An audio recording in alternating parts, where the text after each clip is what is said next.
Agora, 100 dias de Javier Milei passou rápido, hein, Aldrin, Urian? 100 dias Impressionante. de Javier Milei. É claro, é muito difícil dizer se está dando certo, se está dando errado, né? 100 dias É é um muito marco pouco, né? importante de governo, mas são 3 meses, um pouquinho mais de 3 meses. Mas, olhando assim a distância, Urian, você, que já morou lá na Argentina, que conhece muita gente por lá, que acompanha as questões locais como pouca gente aqui, que rumo tomou esse governo, Urian? Qual é a estrada que ele está percorrendo, o trilho pelo qual o trem do Milei está correndo?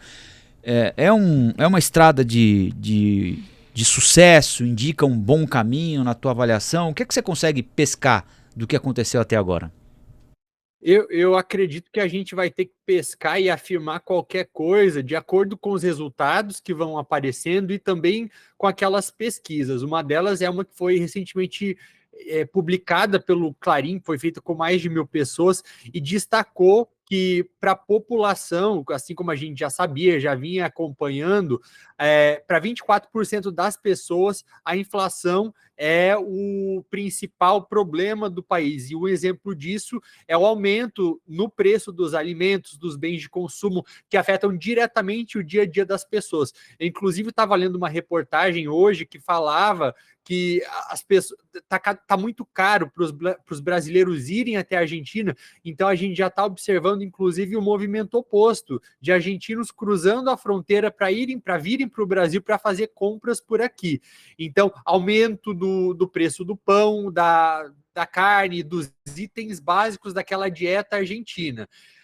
Outra coisa que tem chamado a atenção também foi essa resposta que o governo tem tentado dar para o problema da inflação. Ele tomou algumas medidas, como a desvalorização do peso, que é aí um exemplo do que ele tem feito, né? Também teve aí uma pequena desaceleração inflacionária e após um pico de inflação que ocorreu em dezembro, a gente pode citar aí como exemplo dessa desaceleração a inflação nos aluguéis, que era algo que ele acabou mexendo na lei também para mudar. Teve uma surpresa positiva, foi no superávit, que o país não tinha desde 2011. Isso foi, em boa parte, por conta dos cortes que ele fez, mas, por outro lado, também isso é altamente impopular, né? Você cortar subsídios em um país como a Argentina. Tudo com muita polarização. Vocês estavam falando disso agora, né? Como esses temas internacionais são explorados pelo mundo inteiro, coisas que acontecem ao redor do mundo. Inclusive, essa polarização que acontece dentro da própria Argentina é explorada aqui dentro do Brasil também. A gente vê pessoas de um lado do espectro político brasileiro usando o rótulo pró-Milei para tentar projetar certos valores, certas credenciais, e outros não, outros contra, tentando fugir disso a qualquer custo. Então, mas eu acho que o que a gente tem que tentar fazer é sempre buscar o melhor do que tem dado certo em outros lugares para aplicar aqui e ignorar aquilo que não presta para nada. É. Um aspecto que eu acho que vale a pena a gente comentar aqui, Urian e Rafael, o Milei está colecionando uma série de derrotas, né, no Congresso, uma série de medidas que ele tem tentado emplacar, porque ele chegou com o pé no acelerador, tentando conseguir as mudanças que ele havia prometido na campanha. Só que quando chega lá, a realidade é outra, né? O buraco é sempre mais embaixo, a realidade é sempre mais complexa, difícil de ser manobrada, né? E acho que um aspecto que vale a pena a gente comentar é a diferença, a falta de experiência de um político, né? De uma pessoa. O Milei, ele não tinha experiência política, né? Ele é um cara que vem da iniciativa privada, é um economista, ele tinha se filiado há pouco tempo ao partido, e de repente o cara já vira presidente da República. Eu acho bom a gente destacar isso, porque a gente viveu essa experiência aqui, né? No caso do Bolsonaro, ele tinha uma vasta experiência como um deputado franzino do baixo clero, que nunca fez nada, um cara preguiçoso, sem zero experiência no executiva, e pá, de repente o cara cai na cadeira da presidência da República. Nos Estados Unidos, a gente está vendo aí o Trump voltar, outro cidadão também que não passou por nenhum cargo público, sai do showbiz da televisão americana e vira presidente da República. Você não acha, Orian, que faltam mecanismos que pudessem evitar que esse tipo de aventura se repetisse? Porque elas nunca dão certo, né? A população demora para perceber isso. Mas estão sentindo na pele agora. Os argentinos já estão começando a questionar. Ele ainda goza de popularidade alta, mas a ficha está começando a cair. Porque o cara promete um monte de coisa e quando chega lá não faz, não consegue fazer. Não sabe nem por onde começar, né? Então, não faltam mecanismos. Seria possível se criar mecanismos que impedissem essas aventuras populistas, né, de acontecerem? Sempre sai muito caro, né? No caso do Bolsonaro, a gente viu aí ele, num primeiro momento, querendo formar um governo sem aquela distribuição de cargo clássica que acontece no Brasil. E qual que foi o resultado disso?